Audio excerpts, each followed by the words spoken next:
Un dimanche de vote, le dernier. On va tout de suite aller place Beauvau au ministère de l'Intérieur. Participation à la mi-journée, 18,99%.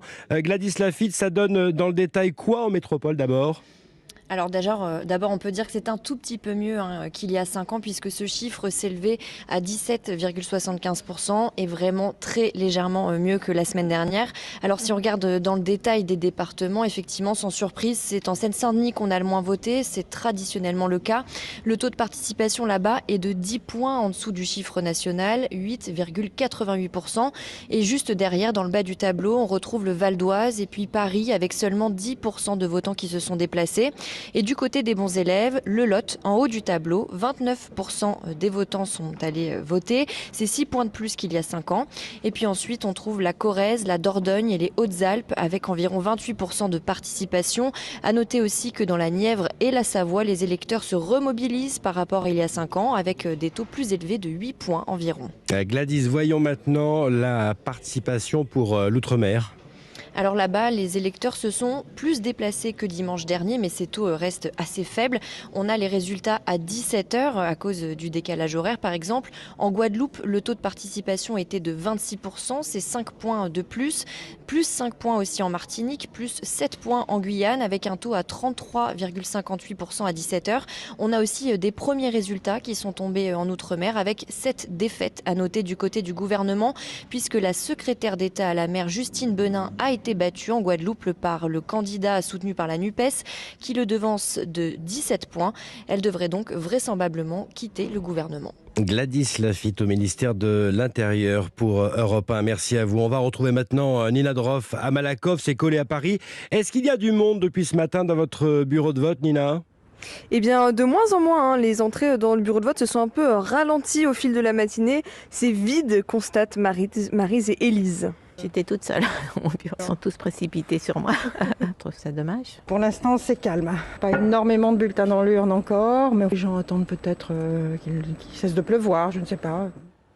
Une urne peu garnie donc qui agace les électeurs assidus. Ils ne comprennent tout simplement pas ce manque d'engouement. Nous n'avons pas manqué aucun vote.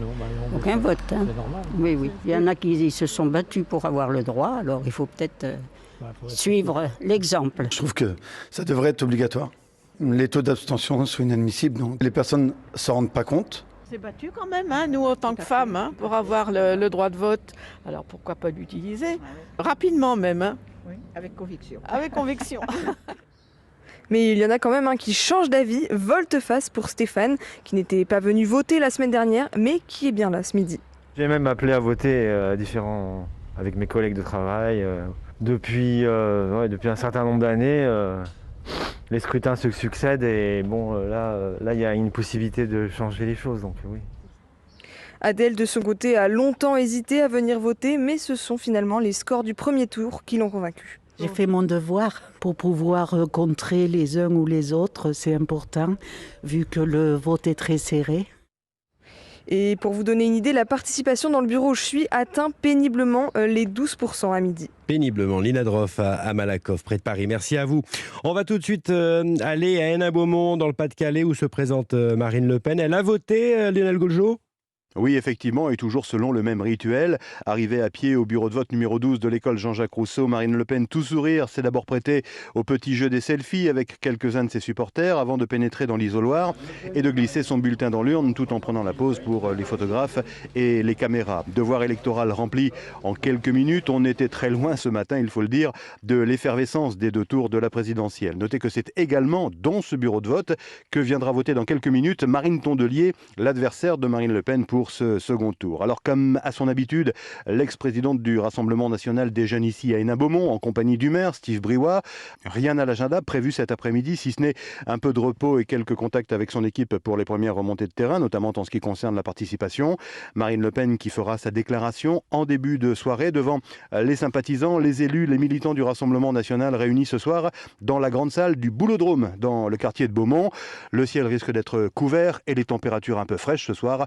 On ne sera donc pas en plein air comme dimanche dernier. Lionel Gougelot à Hénin-Beaumont. Direction maintenant le sud, Marseille, où vote Jean-Luc Mélenchon et son dauphin Manuel Bompard. Stéphane Burgat, vous êtes sur place ? Oui, c'est dans une école marseillaise du centre-ville que Jean-Luc Mélenchon a voté en toute fin de matinée, vers 11h15, accompagné de son lieutenant et candidat pour lui succéder dans la 4e circonscription des Bouches-du-Rhône, Manuel Bompard, qui pour sa part a donné procuration pour son vote afin de rester auprès du leader insoumis tout au long de cette journée marathon, puisque les deux hommes vont ensuite prendre la direction de Paris. Ils se rendront au QG de l'Union populaire, préparer le discours de ce soir, notamment dans l'attente des résultats et la soirée électorale qui se déroulera dans la salle de spectacle de l'Élysée-Montmartre, avec la présence notamment des leaders des différentes couleurs politiques qui composent la NUP. Merci Stéphane Burgat. À Marseille, le président Macron est lui dans son fief du Touquet, dans les Hauts-de-France. Il va voter là sous la pluie dans quelques secondes. Il regagnera l'Élysée en milieu d'après-midi avant de découvrir les premiers résultats avec sa garde rapprochée. Il y a aussi un parti que l'on va suivre ce soir qui pourrait être un parti pivot finalement. Ce sont bien sûr les Républicains. Alexandre Chauveau. Oui, et pour cela, il faudrait qu'Emmanuel Macron n'ait pas de majorité absolue, mais une simple majorité relative, ce qui l'obligerait à devoir composer des alliances de circonstances avec d'autres forces politiques, dont LR, pour voter un certain nombre de lois. On pense à la réforme des retraites, par exemple. Ce serait aussi, si cette hypothèse avait lieu, une sorte de rééquilibrage de ce second quinquennat, dont les premiers signaux ont été envoyés en direction de la gauche, avec la nomination d'Elisabeth Borne à Matignon ou de Pape Ndiaye à l'Éducation nationale. Alors disons-le, ce serait surtout un lot de consolation inespéré pour la droite, qui devrait perdre ce soir entre un quart et la moitié de ses députés par rapport à la précédente législature. Et puis ce soir, ce sera le dernier scrutin pour Christian Jacob. En tant que président du parti, sa succession sera officiellement ouverte à 20h et le chantier est immense pour celui ou celle qui prendra son fauteuil à l'automne. Alexandre Chauveau du service politique, merci. Et puis dès 18h, vous retrouverez Pierre de Villeneuve avant une grande soirée commune Europe 1 CNews, présentée par Laurence Ferrari avec l'ensemble de la rédaction mobilisée.